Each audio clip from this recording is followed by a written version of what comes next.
ৰহস্যময় অসমৰ এটা নতুন ভিডিঅ'ত আপোনালোকক স্বাগতম জনাইছোঁ। ভূত, প্ৰেত বা অলৌকিক শক্তিৰ ওপৰত বিশ্বাস নকৰা মানুহৰ বাবে আজি আমি এটা ভিডিঅ' লৈ আহিছোঁ।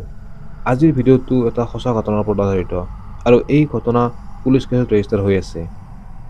আৰু এইটো কাহিনীৰ ভিত্তিত ভেৰনিকা নামৰ মুভি এখন বনোৱা হৈছিল।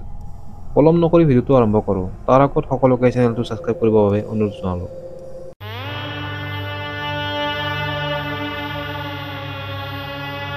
স্পেইনৰ মাদ্ৰিদ পুলিচৰ তাত এটা ফাইল আছে য'ত আনএক্সপ্লেইন লিখা আছে আৰু এই ফাইলটো ভেলাগাছ ফাইল বুলি জনা যায়। মাদ্ৰিদৰ ভেলাগাছ নামৰ ঠাইত লুইচ মেনন ষ্ট্ৰীট নামৰ ঠাই আছে আৰু এই ঠাইতে এটা এপাৰ্টমেণ্ট আছে। এই এপাৰ্টমেণ্টৰ পৰ্টেল আঠত এটা পৰিয়াল থাকিছিল। পৰিয়ালটোত মাক দেউতাক আৰু 3জন ল'ৰা ছোৱালী আছিল। ডাঙৰ ছোৱালীজনীৰ নাম ষ্টেফেনা আছিল। পৰিয়ালটো এই এপাৰ্টমেণ্টটোত 1973 চনৰ পৰা আছিল, কিন্তু 1990 চনত পৰিয়ালটোৰ বাবে সকলো শেষ হৈ যায়। আমাৰ কাহিনীৰ আৰম্ভণি 1990 চনৰ পৰা হয়, যেতিয়া ডাঙৰ ছোৱালী ষ্টেফেনাৰ বয়স 18 বছৰ হয় আৰু তাই কলেজ যোৱা আৰম্ভ কৰে। এদিন কলেজৰ পৰা অহাৰ পিছত ষ্টেফেনাৰ আচৰণ সলনি হ'ব ধৰে। তাই ৰাতি টোপনিৰ পৰা উঠি চিঞৰিব ধৰে আৰু ঘৰৰ বেৰত নখৰে আচৰিব ধৰে। আৰু পিছদিনা ৰাতি ষ্টেফেনা সৰু ভায়েকজনক আক্ৰমণ কৰে। মাক দেউতাকে এনেকুৱা অস্বাভাৱিক আচৰণ দেখা পাই ষ্টেফেনাক কি হৈছে সোধে। তেতিয়া ষ্টেফেনাই কয় তাই এইবিলাক কি কৰে বা কেতিয়া কৰে একো নাজানে, কিন্তু ৰাতি হ'লে তাইৰ ৰুমত তাই দীঘল আকাৰৰ চাহ এটা দেখা পায় আৰু চাহটোৰ মুখৰ কোনো ধৰণৰ আকৃতি নাথাকে। আৰু চাহ দেখাৰ পিছৰ পৰা তাৰ আচৰণ সলনি হ'ব ধৰে। ষ্টেফেনাৰ কথা শুনি মাক দেউতাকে বহুত চিন্তিত হয় আৰু সেইবাবে পিছদিনা ষ্টেফেনা কলেজ যোৱাৰ পিছত তাইৰ ৰুম চেক কৰিব ধৰে। ৰুমটোৰ পৰা তেওঁলোকে কেইখনমান কিতাপ পায় আৰু এই কিতাপকেইখন তন্ত্ৰ সাধনা আৰু কলা যাদুৰ আছিল। কিতাপকেইখনৰ এখন কিতাপ আত্মা আহ্বান কৰাৰ বিষয়েও আছিল। কিতাপকেইখন তেওঁলোকে ৰুমটোৰ পৰা লৈ আহে আৰু ভাবিলে ইয়াৰ পিছত চাগে ষ্টেফেনা নৰ্মেল হৈ যাব। কিন্তু কিতাপকেইখন আঁতৰোৱাৰ পিছতো ষ্টেফেনে ৰাতি একেই আচৰণ কৰিছিল। ইয়াৰ পিছত মাক দেউতাকে উপায় নাপাই কেথলিক চাৰ্চত যায় আৰু পাদ্ৰীৰ তাত নি ঝাৰা ফুকা কৰে, কিন্তু ইয়াৰ পিছতো একো লাভ হোৱা নাছিল। সেইবাবে কিছুদিন পিছত ডক্টৰৰ তাত লৈ যায় আৰু ডক্টৰে সকলো পৰীক্ষা কৰি ষ্টেফেনা মানসিক আৰু শাৰীৰিকভাৱে সুস্থ বুলি কয়। কিন্তু ডক্টৰ তাত নিয়া সময়লৈকে ষ্টেফেনাৰ শাৰীৰিক অৱস্থা বহুত বেয়া হৈ গৈছিল আৰু ইয়াৰ পিছতো ৰিপৰ্ট নৰ্মেল আহিছিল। ষ্টেফেনাৰ মাক দেউতাকে সকলো টেষ্ট নৰ্মেল অহাৰ বাবে ষ্টেফেনাক ঘৰত লৈ আহে। কেইদিনমান ঘৰত থকাৰ পিছত তাই শাৰীৰিকভাৱে অসুস্থ হ'ব ধৰে। সেইবাবে মাক দেউতাকে তাইক ভেলাগাছ হস্পিটেল নামৰ ডাঙৰ হস্পিটেল এখনত এডমিট কৰায়। 14 জুলাইত ষ্টেফেনাক হস্পিটেলত এডমিট কৰা হৈছিল আৰু 17 জুলাইত হঠাৎ ৰাতিপুৱা ষ্টেফেনাৰ মৃত্যু হয়। পেট্ৰ' কাবেজা আৰু জৰ্জিঅ' আৰৱা নামৰ ডক্টৰ দুজনে ষ্টেফেনাৰ চিকিৎসা কৰিছিল আৰু তেওঁলোকে নিজে আচৰিত হৈছিল যে সকলো মেডিকেল ৰিপৰ্ট নৰ্মেল থকাৰ পিছতো হঠাৎ কেনেকৈ মানুহ এজন মৃত্যু হ'ব পাৰে। ষ্টেফেনাৰ পষ্টমৰ্টম হোৱাৰ পিছত ৰিপৰ্ট আহে আৰু ৰিপৰ্টটোত লিখা আছিল হঠাৎ খোৱা বন্ধ হোৱাৰ বাবে ষ্টেফেনাৰ মৃত্যু হয়। মাক দেউতাকে নিজৰ 18 বছৰীয়া ছোৱালীৰ মৃত্যুৰ শোকত ভাঙি পৰে। ঘৰৰ মানুহে কেথলিক প্ৰথাৰে ষ্টেফেনাৰ অন্তিম ক্ৰিয়া সম্পূৰ্ণ কৰে আৰু দেউতাকে ষ্টেফেনাৰ ৰুমটোৰ সামগ্ৰীবোৰ সজাই ৰুমটো তালা মাৰি বন্ধ কৰি দিয়ে। ষ্টেফেনাৰ মৃত্যুৰ পিছত সকলো শান্ত হৈ থাকে, কিন্তু এই শান্তি বেছি দিন নাথাকিল। ষ্টেফেনাৰ মৃত্যুৰ কিছুদিন পিছৰ পৰা ঘৰৰ পৰিস্থিতি আৰু বেছি বেয়া হ'ব ধৰে। ষ্টেফেনাৰ ৰুমৰ পৰা চিঞৰা শব্দ আৰু নখৰে বেৰত আচৰা শব্দ আহিব ধৰে। দিন যোৱাৰ লগে লগে এই শব্দবোৰ ঘৰৰ বেলেগ ৰুমৰ পৰা অহা আৰম্ভ হয়। সদায় এনেকুৱা হ'ব ধৰাৰ বাবে ষ্টেফেনাৰ মাক দেউতাকে ষ্টেফেনাৰ ৰুমটো খুলি চায় আৰু ৰুমৰ বেৰত নখৰে আচৰা চিন দেখা পায় আৰু ৰুমটোত ঠাণ্ডা বতাহ এজাক বলি আছিল, কিন্তু বতাহ অহা সকলো ঠাই বন্ধ আছিল। এইবিলাক দেখি তেওঁলোকে ৰুমটো পুনৰ বন্ধ কৰি দিয়ে, কিন্তু পিছদিনা ৰাতি একে ঘটনা হ'ব ধৰে আৰু পোৱা যায় তেওঁলোকে দেখে এইবাৰ ৰুমটোৰ দৰজাখন খোলা আছে। তেওঁলোকে কথাবোৰ ওচৰ চুবুৰীয়াক কয় আৰু চুবুৰীয়াও তেওঁলোকৰ ঘৰৰ পৰা ৰাতি শব্দ অহা কথা কয়। এজন ওচৰৰে মানুহে তেওঁলোকৰ তাত ৰাতি থাকি চাব খোজে ঘৰটোত কি হয়, আৰু তেওঁ আহি ঘৰটোৰ শব্দ শুনাৰ লগতে ঘৰটোত ঠাণ্ডা বতাহ এজাক বলি থকা পায় আৰু ষ্টেফেনাৰ ৰুমটোত যাই দেখে সকলো বস্তু য'তে য'তে পৰি আছে, যেন কোনোবাই ব্যৱহাৰ কৰি আছিল। এনেকৈয়ে কিছুদিন পাৰ হৈ যায়। ষ্টেফেনাৰ মৃত্যুৰ পিছত ঘৰটোত কি কি হৈ আছে কথাখিনি সকলোতে বিয়পি পৰে আৰু এদিন ষ্টেফেনে যোৱা স্কুলখনৰ 3গৰাকী শিক্ষয়িত্ৰী ষ্টেফেনাৰ ঘৰত আহে। তাৰে এজনী নান আছিল।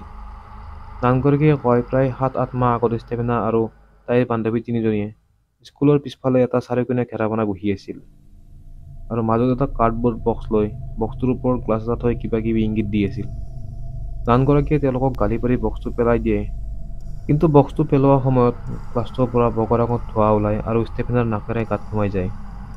স্কুলত তেওঁলোকে কি কৰি আছিল সোধাত ষ্টেফেনৰ বান্ধৱী এজনীয়ে কয় তাইৰ বয়ফ্ৰেণ্ড এজন আছিল আৰু কেইদিনমান আগত বাইক এক্সিডেণ্টত তাৰ মৃত্যু হয়।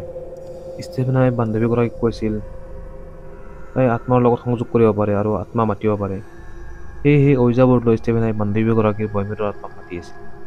ষ্টেফেনাই এইবোৰ ক'ত শিকিলে বুলি সোধাত ষ্টেফেনাই কয় তাইৰ ঘৰত কিতাপ কেইখনমান আছে আৰু কিতাপ পঢ়ি আত্মাৰ লগত কেনেকৈ সংযোগ কৰে আৰু কেনেকৈ আত্মা মাতিব পাৰি তাই শিকিছিল। শিক্ষয়িত্ৰীগৰাকীয়ে এইবিলাক শুনি তেওঁলোকক ধমক দিয়ে আৰু এইবোৰ কাম কৰিব মানা কৰে। কথাখিনি শুনি ষ্টেফেনাৰ মাক দেউতাক আচৰিত হৈছিল, কিন্তু অনুভৱ কৰিব পাৰিছিল প্ৰায় তেতিয়াৰ পৰাই ষ্টেফেনাই অলপ আচৰিত আচৰণ কৰিব ধৰিছিল। ঘৰটোত হোৱা ঘটনাবোৰ সদায় এনেকৈ চলি থাকে, কিন্তু প্ৰায় 2 বছৰ পিছত নৱেম্বৰ 1992 চনত এদিন যেতিয়া ষ্টেফেনাৰ মাক দেউতাক ষ্টেফেনাৰ ৰুমটোত সোমায়, ৰুমটোৰ বেৰত ওলমাই থোৱা জিজাছৰ ফটোখন ওলোটা হয় আৰু তলত পৰি যায়। লগতে বেৰত থকা ষ্টেফেনৰ ফটোখনো তলত পৰি যায়।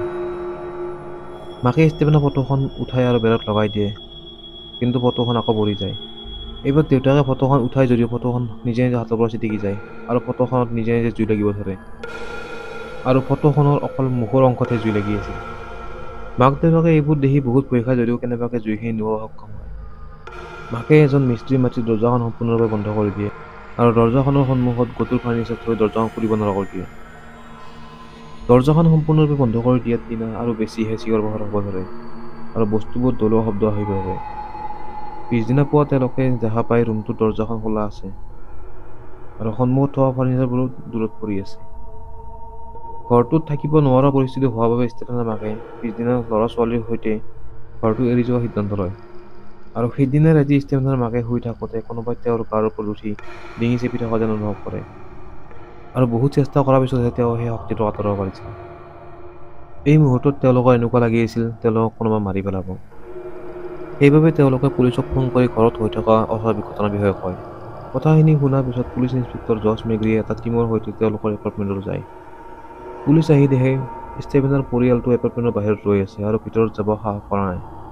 ইন্সপেক্টৰজনে 2জন কনষ্টেবলৰ সৈতে ষ্টেফেনৰ দেউতাকক লগত লৈ ঘৰটোত সোমায়। ঘৰটোত সোমোৱাৰ পিছতে ঘৰত থকা বস্তুবোৰ নিজে নিজে পৰিব ধৰে আৰু ষ্টেফেনৰ ৰুমটোৰ বেলকনিৰ ফালৰ পৰা আচৰিত শব্দ আহিব ধৰে। কনষ্টেবল দুজনে বেলকনিলৈ যাই চায়, কিন্তু তাত একো দেখা নাছিল। ইয়াৰ পিছত বাথৰুমৰ পৰাও একে শব্দ আহে আৰু তাত গৈ চাই তাতো একো নাছিল। অলপ পিছতে ঘৰটোত ঠাণ্ডা বতাহ বলিব ধৰে। ষ্টেফেনৰ দেউতাকে কয় এনেকুৱা ঘটনাবোৰ ৰাতি হ'লে সদায় হয়, আৰু লগতে কয় তেওঁৰ ল'ৰাৰ বেডৰুমত 2খন বিচনা আছে।